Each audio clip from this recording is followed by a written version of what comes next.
Welcome student civil second year third semester. Subject building construction.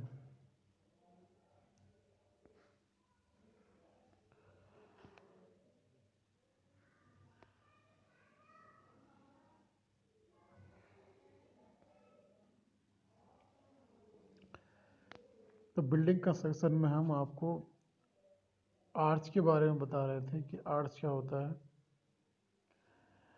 तो classification according to shape of arch. तो arch क्या होता है? Arch एक सर्कुलर सेमी सर्कुलर पार्ट होता है। अगर कोई ये वॉल है तो ये इसके अगर इस तरीके से आपने कोई स्ट्रक्चर डिजाइन किया है तो ये हमारा एक सेमी सर्कुलर इस तरीके से ये आर्च कहलाता है। तो आर्च में क्या है कि classification according to shape of arch. तो कुछ क्लासिफाई किए गए हैं आर्च शेप के अकॉर्डिंग। तो शेप के अकॉर्डिंग जो आर्च हैं, एक हमारा है फ्लैट आर्च, यानी कि चपटी डार्ट, semi circular arch, segmental arch, elliptical arch, parabolic arch, French arch, equilateral arch, relieving arch, horseshoe arch, three centred arch, four centred arch, lancet arch, drop arch और बेनिटेन आर्च और ogee arch.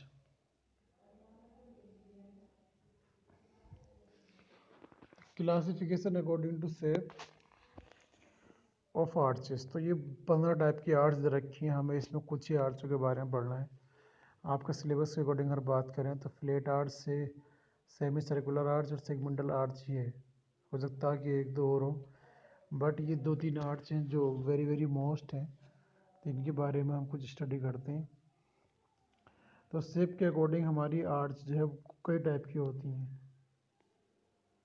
तो अगर flat arch की बात करें तो flat arch एक ऐसी लगेगी जैसे हमारा एक लिंटर की तरह लगेगी, बट क्या है कि इसमें जो है जो बेस होता है वो बिल्कुल एक फ्लैट होगा। तो जैसे कि नाम से स्पष्ट है कि हमारा ये फ्लैट आर्च है।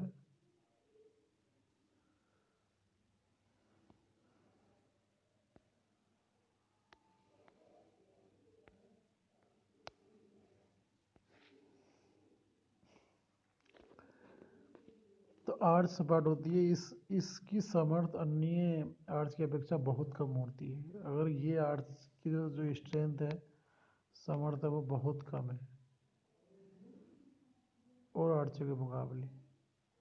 तो जो फ्लैट आर्च है, यानी कि यहाँ पे क्या है, ये एक फ्लैट आर्च है, तो इसकी स्ट्रेंथ कंपैरिजन इस टाइप के आर्च के मुकाबले बहुत कम है। तो यह केवल छोटे स्पानों के लिए ही यूज़ की जाती है। स्पान समझते हैं, यानी कि ये जो डिस्टेंस है इसके बीच की, यहाँ से यहाँ तक की इंच, ये बहुत कम डिस्टेंसों के लिए यूज़ की जाती है। और इनमें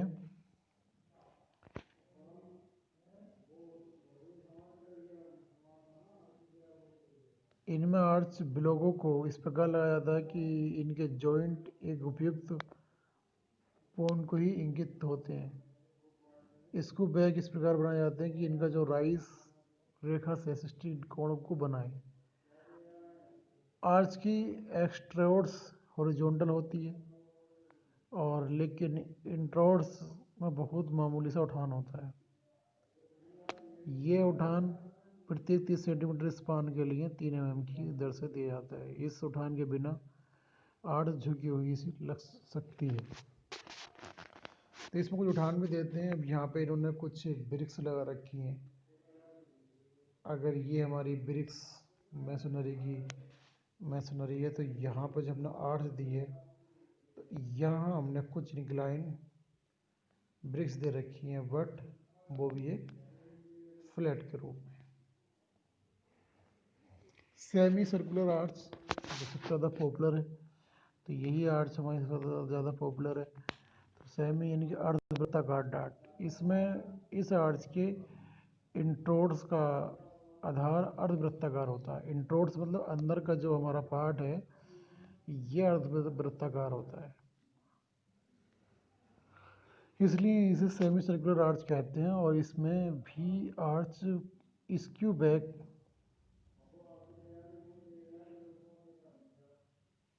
बैक हॉरिजॉन्टल ही होता है। इनमें भी जो आर्च बेस है स्क्यू बैक वो हॉरिजॉन्टल होती है।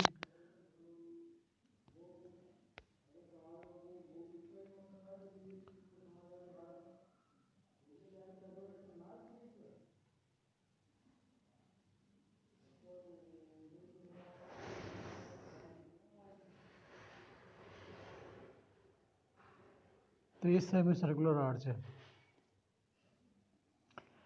तो सेमी सर्कुलर आर्च दिखाई गई है। इस आर्च में उठान काफ़ी अधिक होता है और इस आर्च की समर सबसे अधिक होती है। और यह आर्च के बेस पर कोई क्षैतिज बल नहीं आता है और जिससे आधारों को उलटने का डर नहीं रहता है। इस पर कोई क्षैतिज लोड नहीं आता है, यानी कि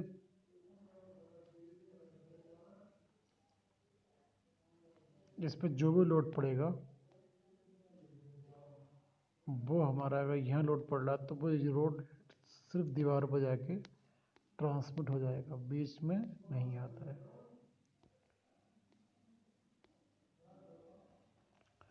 सिगमेंटल आर्च, वृत्तखंड या कमानीदार डार्ट। इस आर्च का आकार वृत्त के खंड सिगमेंट के आकार का होता है। वृत्त के खंड क्या होता है, जैसे कोई वृत्त के खंड की तरह होता है। अगर सामान्यतः इसी डार्ट का अधिक यूज़ किया जाता है,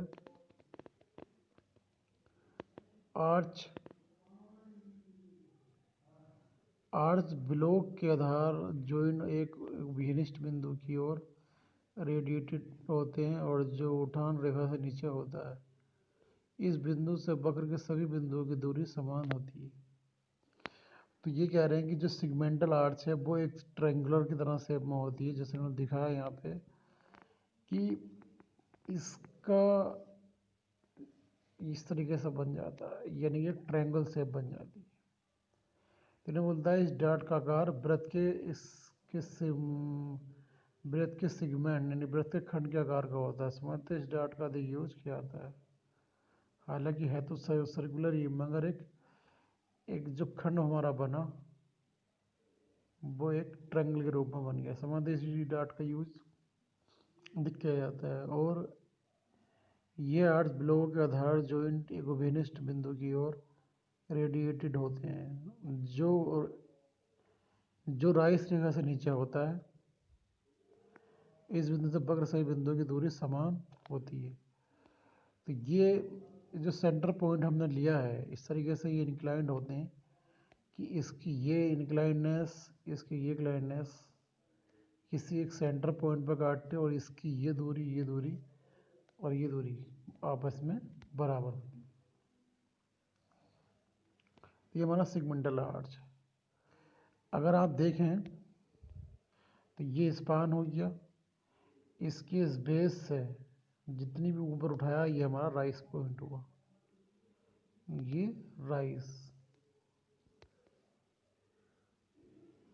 राइस हुआ, ये हमारा एब्यूटमेंट है।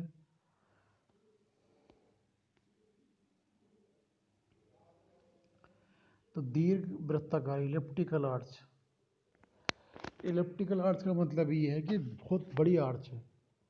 कि अब इलिप्टिकल का मतलब ये होता है, इलिप्टिकल तो हमारी फिगर इस टाइप से बनती है, ये इलिप्टिकल होती है। तो इलिप्टिकल के दो सेंटर होते हैं। अगर आपने यहाँ रखा हो सकता है ये आधा सर्किल हमारा ये हो, और आपने सेंटर यहाँ रखा तो आधा सर्किल हमारा ये हो। तो इलिप्स यानी कि दीर्घवृत्त एक ऐसा स्ट्रक्चर है जिसके दो सेंटर होते हैं। अब सर्किल का हमारा क्या होता है, सर्किल का सिर्फ हमारा एक ही सेंटर होता है। अगर सर्किल की बात करें, सर्किल की अगर बात करें तो इसका हमारा एक ही सेंटर होता है सर्किल का। अगर इसका ये सेंटर है तो इसकी रेडियस हो गई, तो समान दूरी पे हर जगह होगा। बट क्या है कि यहाँ पे अगर आपने ये फिगर देखी है तो यहाँ से यहाँ तक हमारा अलग भाग है, इसका अगर सेंटर कहीं आसपास आता है और तो इसका सेंटर हमारा यहाँ का अलग आएगा। तो कहीं ना कहीं इसके दो सेंटर हैं और ये तभी हमें इलेक्ट्रिकल आर्ट्स बोला है। और अगर हम इसको यहाँ से डिज़ाइन करें इसके मिड पॉइंट से, तो ये राउंड से हमारी इस तरीके से नहीं बन पाएगी, कहीं ना कहीं डिफर हो जाएगी। तो इसलिए इलेक्ट्रिकल आर्ट्स जैसे नाम से स्पष्ट है कि इस आर्ट्स का यूज़ इंट्रोड्स इलेक्ट्रिकल होता है और आर्ट्स की उठान पार्ट से कम होती है, स्पान से कम होती है, और डार्ट की उठान स्पान से कम होती है। डार्ट की जो उठान है यानी कि आर्ट्स का जो उठान है वो कहीं ना कहीं स्पान से कम होती है। ये स्पान काफ़ी बड़ा होता है, स्पान जब बड़ा होता है तो इसका राइज पॉइंट जो है कम होता है। तो ये राइज पॉइंट जहाँ पर हमारी आर्च स्टेट हो जाएगी, यानी कि इस तरीके से यहाँ से हमारी आर्च जो है स्टेट हो गया। अभी इस वाले पॉइंट से ये जो पॉइंट हमारा ये राइज पॉइंट है, तो ये राइज पॉइंट है इसका आर्च का उठान है। तो ये राइज पॉइंट जो है हमारा इस पान से हमेशा कम होगा, किस में कि जहाँ पर इलेप्टिकल आर्च होगी। तो सिंपल सी बात ये है, अगर ध्यान दें, अब जब भी इलेप्टिकल आर्च बनेगी तो वो जाहिर सी बात है कि उसका स्पान लॉन्ग होगा, लॉन्ग होगा। अब राइज जो है, राइज के लिए दो पॉइंट ले रखे हैं, तो राइज हमारा कम होगा, तो राइज हमारा कम होगा, स्पान लॉन्ग होगा। तो ये इलेप्टिकल आर्च हमारी इस तरीके से होगी। तो आर्च के विभिन्न भाग 3-5 विभिन्न खंडों के वृत्तखंड खंड होते हैं। ये चौथा, इस प्रकार आर्च के 3 या 5 केंद्र होते हैं। 5 केंद्र बिंदु वाले आर्च का आकार अपेक्षाकृत छोटा होता है, अपेक्षाकृत अच्छा होता है। और एक 5 केंद्र वाली दीर्घवृत्ताकार लाइन डायग्राम दिखाया गया 4.11।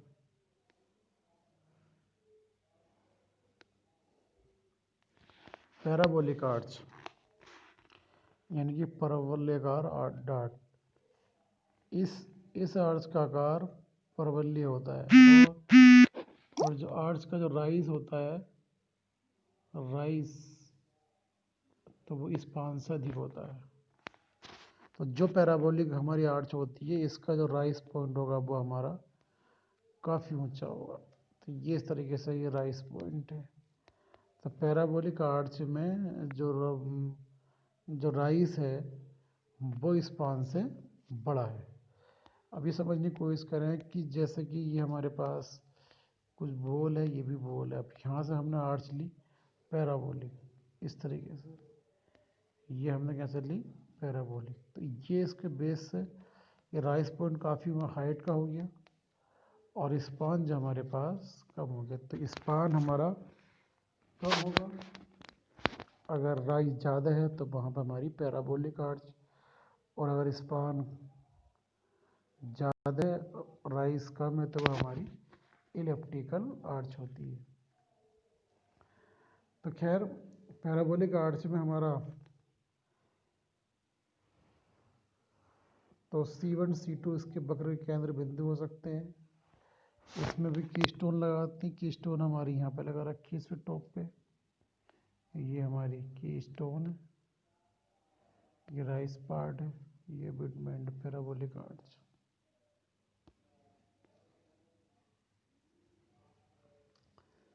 तो रिलाइविंग आर्च यह आर्च लकड़ी के लिंटर के ऊपर आने वाले भार को कम करने के उद्देश्य से बनाई जाती है।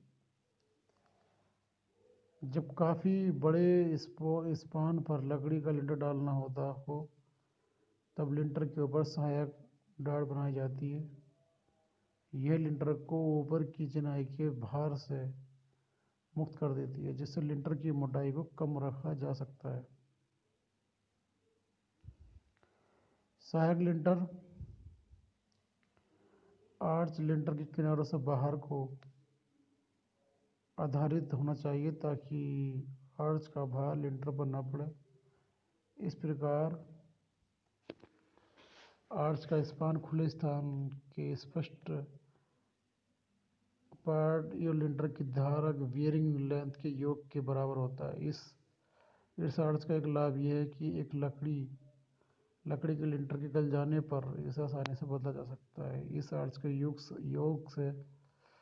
यूज से लिंटर जैसी संरचना प्राप्त की जा सकती है और आजकल इनकी उपयोगिता नगण्य है, कि आजकल ऐसी परिस्थितियों में ये जहाँ सहायक आर्च की आवश्यकता पड़े वहाँ पहले ही कंक्रीट लिंटर डाल देना चाहिए।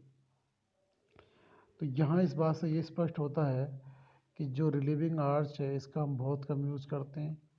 ये लकड़ी के लिंटर के ऊपर आने वाले भार को कम करने के जैसे बनाई जाती है। तो ये रिलीविंग आर्च, इसका फिगर आप देख लीजिएगा, इसके फिगर, ये रिलीविंग आर्च है।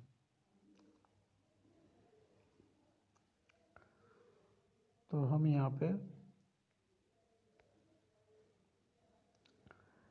तो रिलीविंग आर्च इसमें क्या करा है, इसमें एक लकड़ी का एक तख्ता डाला है, लकड़ी का एक एबिटमेंट डाला है, यहाँ से फिर हमने ये आर्च की डिज़ाइनिंग की। ये हमारी आर्च की डिज़ाइनिंग, और इसके नीचे भी हमने कुछ ब्रिक्स भर दी। तो इस आर्च का मतलब क्या है कि रिलीविंग आर्च, यह आर्च लकड़ी के लिंटर के ऊपर आने वाले लोड को कम करने के उद्देश्य से बनाई जाती है। लकड़ी के लिंटर के ऊपर आने वाले लोड को, तो जो हमारे पास लकड़ी के ऊपर लोड आएगा उस इस लकड़ी पे कम लोड आए, इसलिए हम इस आर्च को बनाते हैं। जब काफ़ी बड़े स्पान पर लकड़ी का लिंटर डालना हो तब लिंटर के ऊपर एक सहायक आर्च बनाई जाती है। यह लिंटर को ऊपर की चिनाई के भार से मुक्त कर देती है, जिससे लिंटर की मोटाई को कम रखा जा सकता है। सहायक लिंटर रिलीविंग आर्च लिंटर के किनारों से भार को आधारित होने चाहिए ताकि डार्ट का यानी कि आर्च का भार लिंटर पर न पड़े। इस प्रकार आर्च का स्पान खुले स्थान के स्पष्ट और लिंटर की बियरिंग लेंथ के योग के बराबर होता है। और इस आर्च का एक लाभ ये भी है कि लकड़ी के लिंटर के गल जाने पर उसे आसानी से बदला जा सकता है, और इस आर्च के यूज से लिंटर जैसी संरचना प्राप्त की जा सकती है, और आजकल इसकी उपयोगिता बहुत कम है। तो इसमें क्या है कि हम सोचते हैं कि जो हमारा ये आर्च है, इस आर्च का लोड इस लकड़ी के तख्ते पर पड़े और ज़्यादा बीच में ना आए। तो जब हमें लॉन्ग स्पान की ज़रूरत होती है तो कुछ जगहों पे इस तरीके से इन्होंने जो है आर्च ऊपर की तरफ बना दी है। तो इस आर्च का बहुत कम इस्तेमाल होता है, फिर भी आपके 6 पार्ट के अंदर है तो इसको हमने डिफाइन किया। तो ये एक रिलीविंग आर्च, सहायक रिलीविंग डार्ट है, और इससे पहले पैराबोलिक आर्च आप समझ रहे हैं कि पैराबोलिक आर्च में कहीं ना कहीं जो इसकी सेंटर से जो पॉइंट है वो हमारा सेंटर पॉइंट से जो हाइट का पॉइंट है ये हमारा क्या है, हाइट पर होना चाहिए। तो पैराबोलिक आर्च में जो राइज पॉइंट होता है वो काफ़ी ऊंचा होता है और स्पान जो होता है वो छोटा होता है। तो राइज की कंपेरिजन में स्पान छोटा होता है। इलिप्टिकल आर्च क्या है, ये लॉन्ग स्पान के लिए डिज़ाइन किया जाता है, इसका राइज छोटा होता है और इलेप्टिकल आर्च में अगर आप देखें तो इसमें इन्होंने बताया कि कम से कम हमने बहुत सारे इसके सेंटर ले रखे हैं। तो अगर आप यहाँ देखें की स्टोन के बाद में जो हमारा एक की स्टोन है, की स्टोन के बाद में अगर आप देखें तो ये की स्टोन आ गया। तो की स्टोन के बाद में इसको राउंड तो लिया है बट इसका कोई भी एक फिक्स सेंटर नहीं है। हो सकता है कि इसका एक सेंटर तो यहाँ तक पार्ट लिया हो, दूसरे से ये लिया हो। तो कुल मिला के जो इलेप्टिकल आर्च है 5 केंद्र बिंदु वाली दीर्घ वृत्ताकार डाट, तो इलेप्टिकल आर्च है इसके 5 सेंटर पॉइंट हैं। इसके 5 सेंटर पॉइंट तब जाके हमारा इलिप्स बना है। तो यहाँ जो ये आर्च है तो इस बीचों बीच में की स्टोन लगा रखा है। बीचों बीच में जो लगा है यहाँ पे वो की स्टोन है। तो ये वाला जो पार्ट है वो की स्टोन है, की स्टोन। और बाकी जो जो पार्ट्स हैं वो सारी हमने ब्रिक्स लगा। और ये आर्च जो है काफ़ी लॉन्ग बना रखी है। तो इलेप्टिकल आर्च लॉन्ग स्पान के लिए डिज़ाइन करते हैं। स्पान स्पान मतलब दो दीवारों के बीच की न्यूनतम दूरी वो हमारी क्या कहलाती है, स्पान कहलाती है, यानी कि पार्ट कहलाती है। तो सिगमेंटल आर्च बताया कि इसके अंदर इस तरीके से हम इनके टेव को इंक्लाइंड सपोर्ट देते हैं। इसमें क्या है कि जो हमारी वॉल है वो सीधी स्ट्रेट उसमें सपोर्ट ना देकर तिरछा दे करके सपोर्ट देते हैं। तो वो हमारी कहलाती है सिगमेंटल आर्च। इस आर्च का आकार वृत्त के सिगमेंट के आकार का होता है, सिगमेंट के आकार का होता है। इस आर्च का अधिक यूज किया जाता है और यह आर्च बिलों के आधार जोड़ एक उभयनिष्ठ बिंदु की ओर रेडिएटेड होते हैं और जो राइस जगह से नीचे होता है।